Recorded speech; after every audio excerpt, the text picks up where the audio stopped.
This episode of the Kyrpton Report is brought to you by Tweaked Audio. To get awesome headphones, go to tweakedaudio.com and use the coupon code Southgate to get 30% off, free shipping, and a lifetime warranty. Or you can get there through the link on our website, southgatemediagroup.com.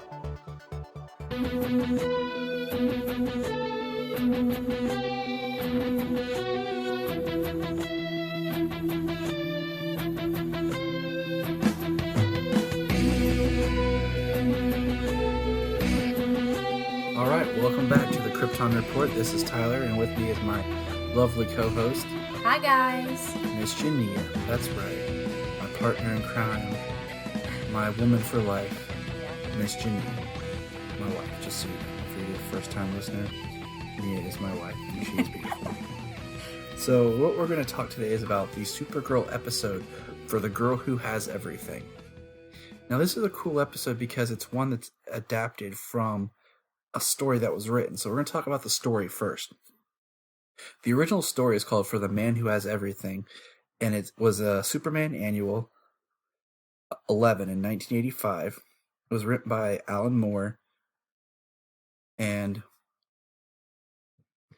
the artist was by Dave Gibbons, which are the team that was responsible for Watchmen. And what it is, it's Superman's birthday, and Batman and Robin at the time, and this Robin is Jason Todd, and Wonder Woman bring Superman a gift for his birthday, but when they arrive, there is a flower that's on him. And what it is, in the graphic novel, you see, the flower is making Superman basically have his perfect fantasy dream. And some of the things that happen in the graphic novel is, Batman, when he touches it, he sees his parents and everything overcome Joe Chill, and he marries Kathy Kane. But Superman, as he has it on longer and longer, the dream turns more nightmarish to where his father's been discredited as a scientist. His family's kind of in ruins because his father just preached about the end of Krypton. Now, this has been reprinted in a lot of Alan Moore works, Superman works. You can find it. There's a one-shot story being an annual. And then in 2004, Justice League Unlimited, I think it's the second or third episode of Justice League Unlimited, did it and adapted it.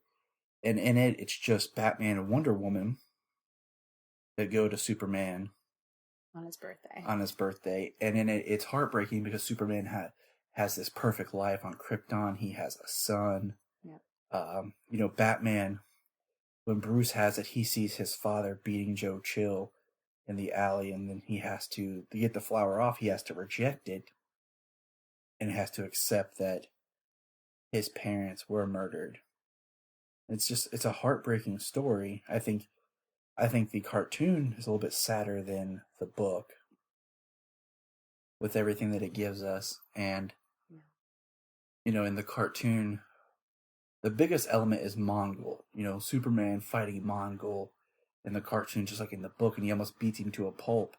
In the book, Wonder Woman's fighting him as Robin and Batman are trying to get it off Superman. And, eventually they get the flower off, and they put it on Mongol, and Mongol sees his future as just being there on the war world. Now, that's the basis of the story that we're going to look at in tonight's episode. But Supergirl, this episode begins where the last one left off, which I love that they're doing that with each episode now. Mm-hmm. They're ending it, and then the next episode's starting where it left off.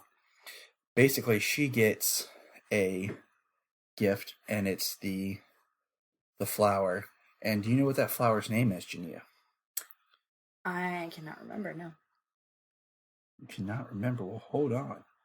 And I will tell you, because it has a really, really cool name that I, for some reason, am forgetting. The Black Mercy. There we go. I wanted to play the Black Astra, but that's, Astra in the show, and that's not right. Nope. But it's the Black Mercy. So, this episode of Supergirl picks up where immediately she's back on Krypton. And basically, everyone is trying to tell her that she had a bad experience. The whole life on Earth has just been a really bad experience for her. And she's starting to believe it. We see her mother. We see her aunt. We see even little cousin Cal.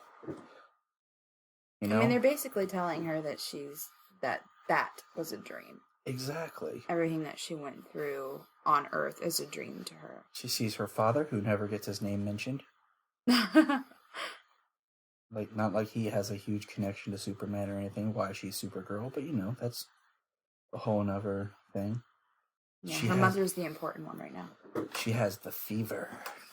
Yes. The fever. Like it's some sort of sickness, but my thing is,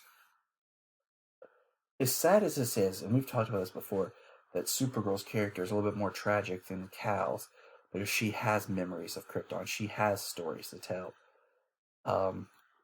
So it's really hard for her because she's buying into this so much. And she doesn't know what's going on. Meanwhile, her super friend zone boy, Win, is covering for her with... Friend zone? Poor guy. I mean, come on, he's so far in the friend zone... He's meeting her boyfriend's parents, He gets looked at like the little brother that just follows around with the puppy dog eyes. Aww. He's so awesome, though. Okay, continue. But you know what I'm saying? Like, him and good old super stud Jimmy Olsen are covering for her.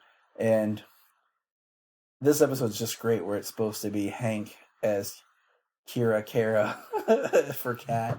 And he's just like, Like when she's standing there at attention, like a military person would, and Kat's giving her orders, and Wynn's whole cover story about lice. I'm like, come on, dude. Like, think of something. Whoa, hold up, Tyler. Okay, before you get too far ahead here, let's pull back real quick, because I just want to talk about how awesome Melissa does in this whole part where she goes from being her normal Kara character, okay? I still have that problem. Yeah. And then flipping over and being Kara through Martian Manhunter's eyes. John Jones' eyes. John Jones. John Jones. You're right. It's cool because she's also playing Kara on Krypton, because as the flower goes on her longer, she slowly starts to give in and believe what she's seeing. She starts... All I'm saying is she's really showing a huge diversity in her acting. And I'm getting more and more impressed with her as the series is going on. Because, to start off, I've always enjoyed Supergirl. Okay? But we've always talked about how the pilot is a difficult thing to watch sometimes and hard to get into. Mm-hmm. So when I watched the first episode, I was like, oh, this is all right. This could be cool, Mm-hmm. But now just watching the development of her acting and the character and everything, it's just becoming just more fun. And it's cool to see her as an actress just blossom, And this episode really does that. It showcases her abilities as an actress.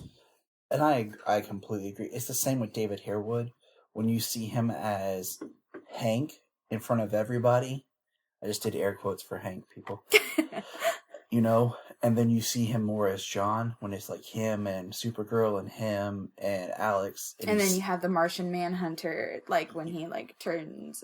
Yeah. I know it's the same thing basically, but I feel like that he's still trying to be Hank to a point when he's in that. He's a little bit more comfortable and laid back, like in the last episode when she's like, I have super hearing, I can keep a secret, and they both turn to her like, no, you can't. Like that side of him, not more of the, I'm Hank Henshaw, the leader of the DEO. Mm-hmm. I think he gets lost in that sometimes, and he loses himself, who he actually is. So anyway, let's keep going. Back on track. Back on track. This episode's cool that you see, Astra is a very interesting character, because we keep hearing about her plan and what she wants to do, and there's this whole solar storm going on right now, why Hank can't use his satellites, and that's supposed to be part of their plan, but we're not really sure what her plan is. And I like that she's trying to help Alex. She's this character that you have a love-hate relationship with. Like, one second you're just like, really being a pain in the butt. And then the next second, you sympathize with her, you know? You can have some sympathy for her situation, see where she's coming from, you know, losing her family, her planet, you know, and she's going about dealing with it in a different way, you know, than Kara is. You know, it makes you wonder more and more what the backstory is about her and what she's doing. But what kills me is the character that I can't stand, that I'm not happy with, is Non. I feel like he's only Non in name. Like, you've watched the Superman movies with me because I made you, and then eventually you like them. It's okay. We're in the safety of the podcast. Pretty sure I liked the first Superman movie before you came around. Let's just say that. Pretty sure I watched that as a kid. Had nothing to do with you. Good job trying to take credit there, Ty. All right, fine. But you remember how Non was in the movie. You know, the character of Non was supposed to be a brilliant follower of Zod who was a scientist too, but who got lobotomized and became basically just a brute. Right. And big, physically imposing, you know, dark hair. We have like blonde, wussy looking guy. Now, okay, I have a question for you about Non, because I don't know a whole lot about Non listeners. Like, I really don't. You could say you know none of Non. Exactly. But how did he get lobotomized? Where did that happen? On Krypton. It happened on Krypton? It was part of when he was with Zod on his coup. I can't remember who did it. Dang it, I'm drawing a blank. It was part of his punishment. He got lobotomized. Now, wouldn't it be neat if they kind of took that, but like turned it so Max Lord lobotomized him and made him become like a weapon for him? This is my wife right here. This is my wife. See, so the character is not completely lost, and it's not completely, you know, a crappy character necessarily. It's just one of those characters that hasn't been developed completely, you know. So you've got to give it a chance. You gotta hold out, you know. See what happens with Non. You know, it's not like Lex Luthor. I mean Maxwell Lord here is you know, everyone's favorite scientist. All the stuff all the trouble he's been doing. I mean, of course they pull him out to use him in this episode because, I mean, he develops that device that's going to put Alex in mind with Kara so that she can basically see what Kara is seeing and help talk Kara out of it's a dream. But Maxwell Lord's such a Lex Luthor wannabe. He is. He is a knockoff.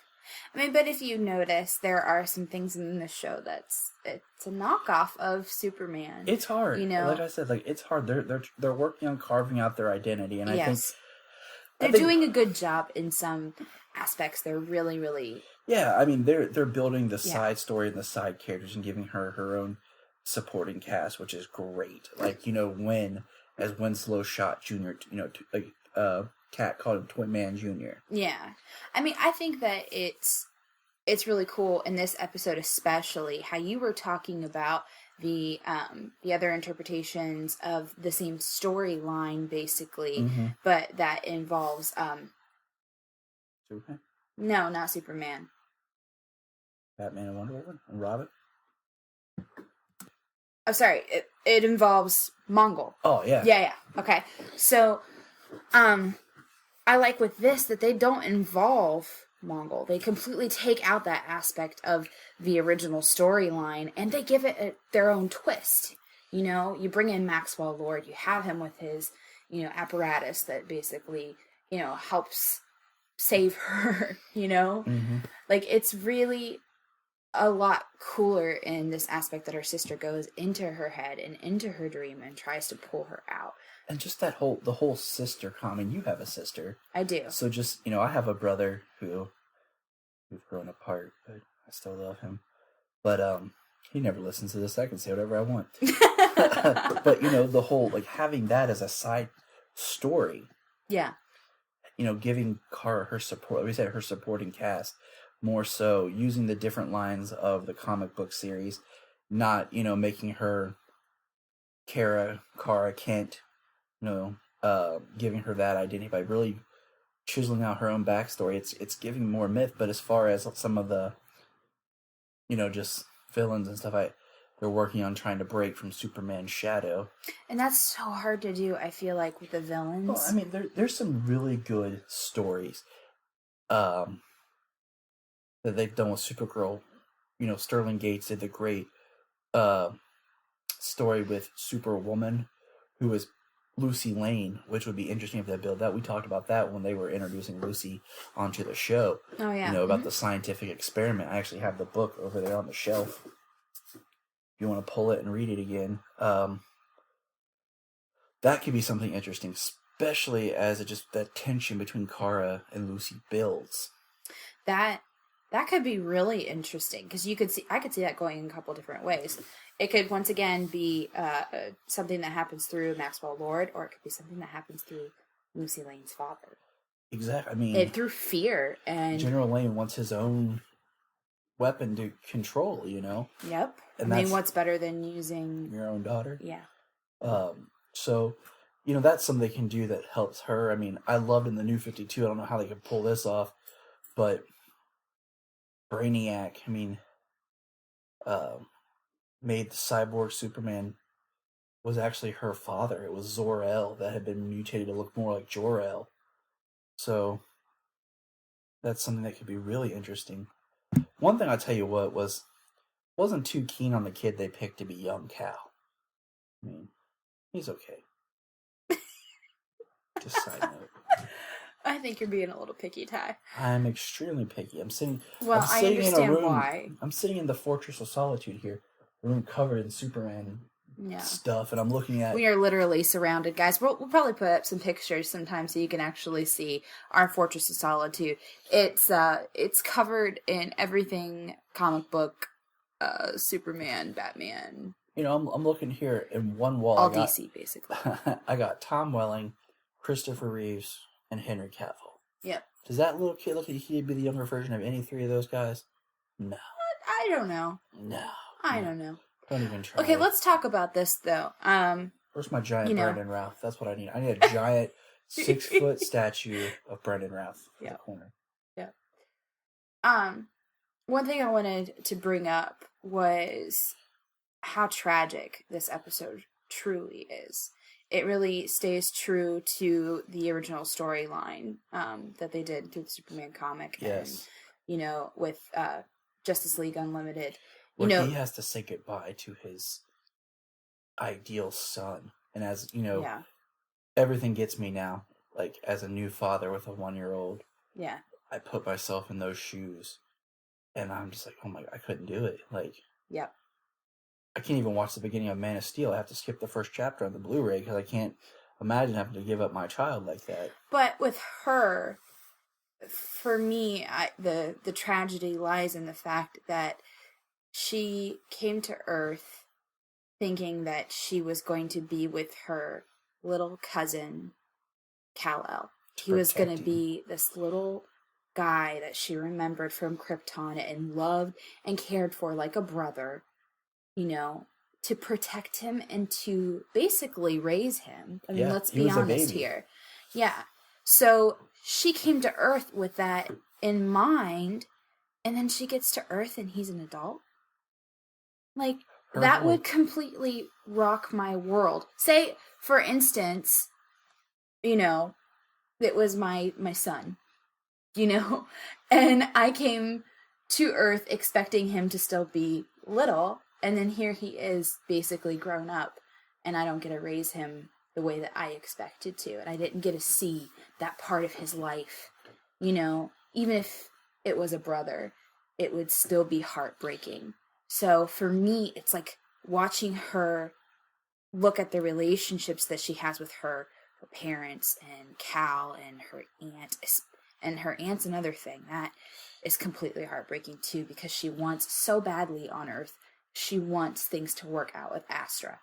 Like, she loves Astra. She does. And right here shows it. Like, she's struggling so hard with the idea of leaving her family the way that she wants it to be.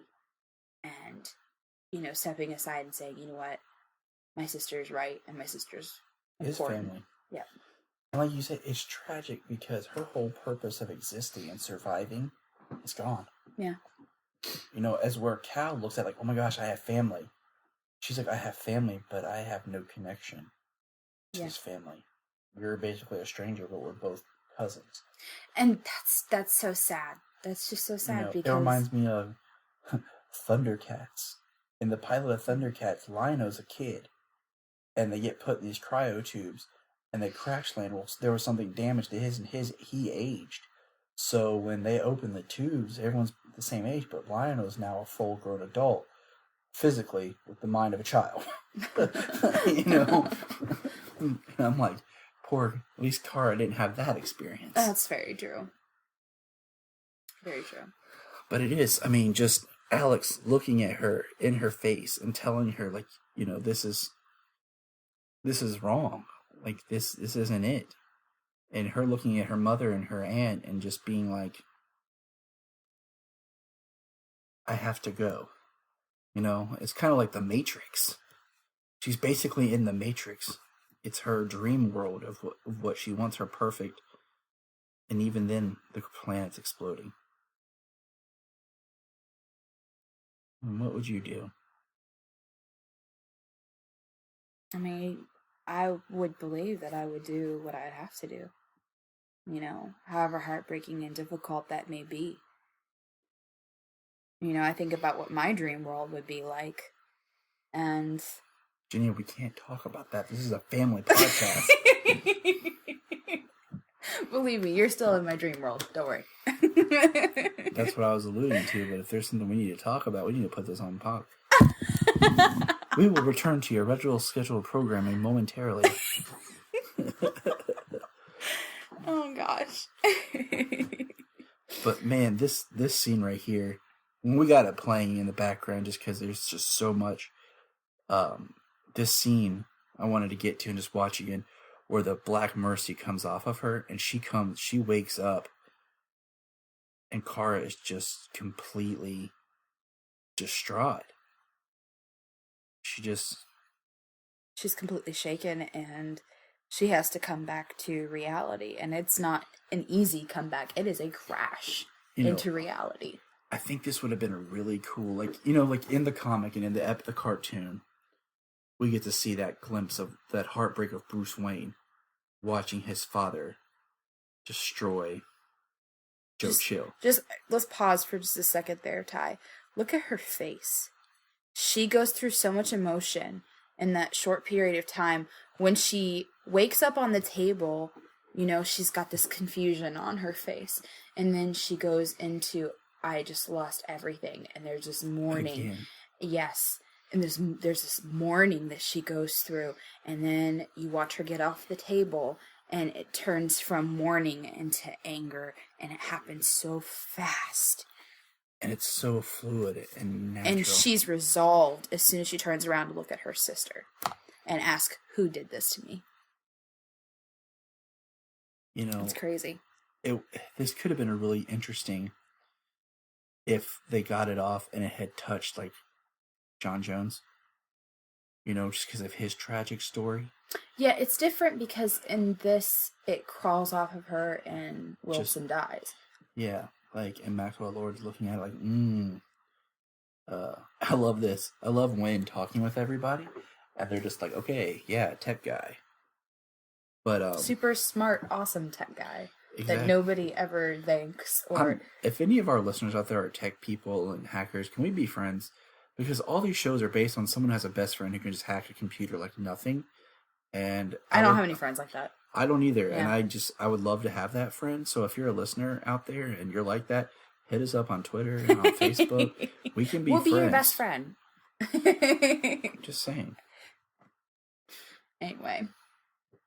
She's so determined here at the end of this. And like I said, it's tragic, but it's tragic for more than just her loss. It's tragic for the fact that she just becomes very determined to, basically destroy Non. And now she wants to destroy Non because he's basically heartless, and I'm really now excited at the idea that he might get lobotomized by Maxwell Lord or by her. Like, okay, in Superman Doomsday, the cartoon, I think it was it, or maybe it was in a Justice League episode. My bad. He uses his heat vision and lobotomizes Doomsday. So what if like they shot Non with kryptonite, and then Kara was just like, ah! Did her heat vision. I freaking love heat vision on this. I love that it's blue. It's so cool. I love, once again, they're taking something that was, originally done by Superman, and they're making it their own. They're stepping outside of the norm. Yes. And even though it's a different color, it's still stepping outside of the box, and it's neat.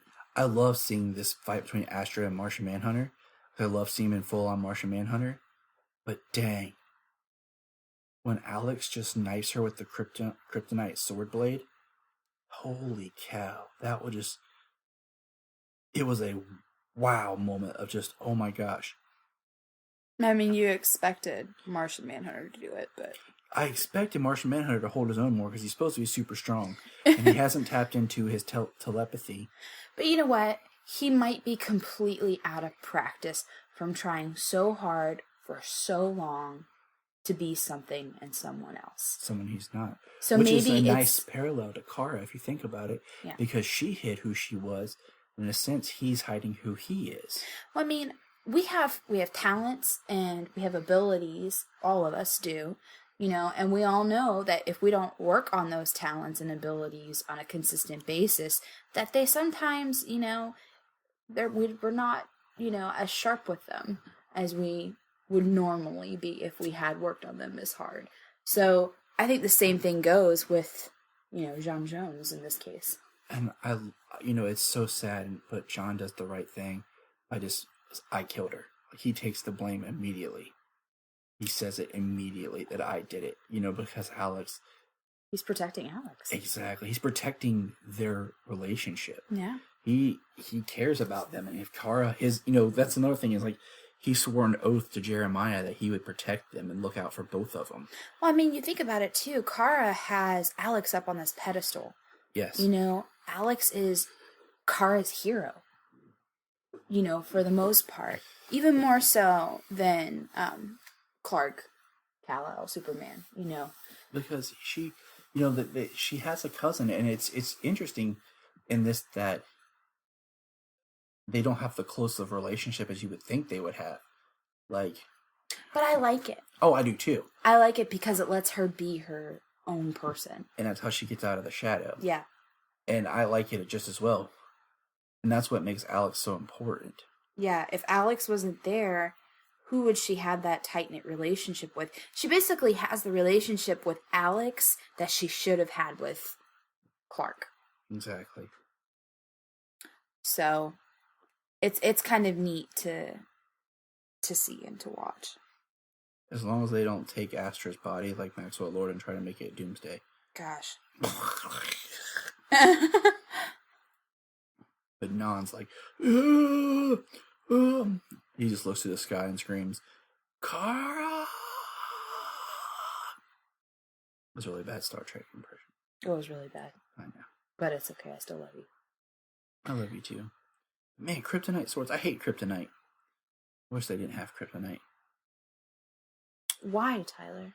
Because it would just be awesome. Kryptonite, I mean, what are you going to do? Exactly. You have to have something. Kara breaks everybody's neck. There has to be some kind of weak spot, Emotion. That would be about it, I guess. After they kill all the bad Kryptonians, all the kryptonite disappears. That's the second season. That's basically what Third season is Maxwell Lord going and finding it and digging it up. Third season is Maxwell Lord gets mutated into Mongol. Next thing you know, they're going to bring in Metallo, which I think would be pretty cool, actually. Just because I'd like to see a really cool Metallo. But anyways, I mean, that's pretty much the episode.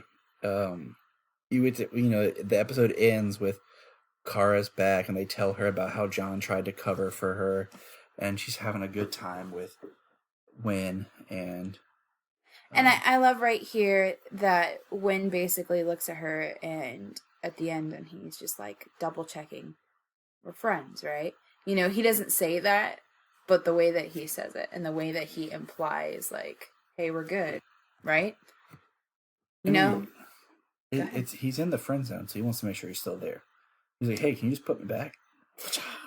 Yeah, I get it. I mean, he cares for her a lot, and it's more than just romantic for sure. It's this deep friendship, kind of like you and I have. You know? Yeah. We didn't fall in love right away, right? Well, that's for another podcast. Yeah. But I do want to say, you know, that episode was great, and I really enjoyed it. But I also want to say, for those of us who don't follow us on Facebook or the Twitter, for my birthday that was just recent, my wife took me to Metropolis, Illinois. And it was awesome because there's an amazing Superman museum there. And one of the coolest parts was they have Helen Slater's Supergirl costumes. Her flying rig? Yeah. Couple of her costumes. Mm-hmm. Some of the props from the movie. And it was just really cool because not only did I get to see it, and I could do a whole podcast just about the museum, and we might do that later, but it was just so neat to see what they have. We walked through it twice, guys. Yeah. I probably could have gone a third time. Yeah. Or just lived there. But, you did ask. Did.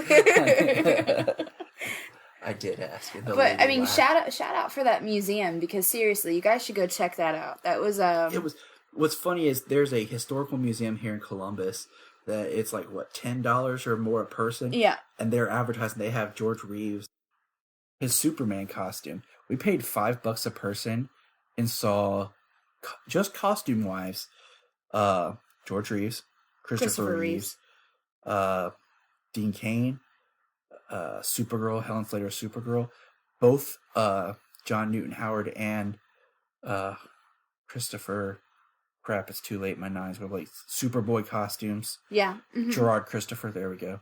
Marlon Brando. Some of Marlon Brando's costumes. Some of Gene Hackman's. Some clothing costumes from Smallville. A lot of props, guys, from these shows. A lot of props from the Donner movie. I mean, this itself should have been like a $20 ticket of a museum, and it was only $5. Like I said, they do Superman Celebration, and I wanted to go to the museum not during the celebration, just so we could get more of the feel of what it is and everything without being packed. But man, I want to go back during the celebration. And that's the plan. Maybe with Supergirl out this year, there'll be some cool stuff there. And we'll probably be able to do a podcast after we go to the celebration as well. Yeah, we're going to look into maybe this year. We'll see. Things are always crazy here in our house. So, remember, up, and away.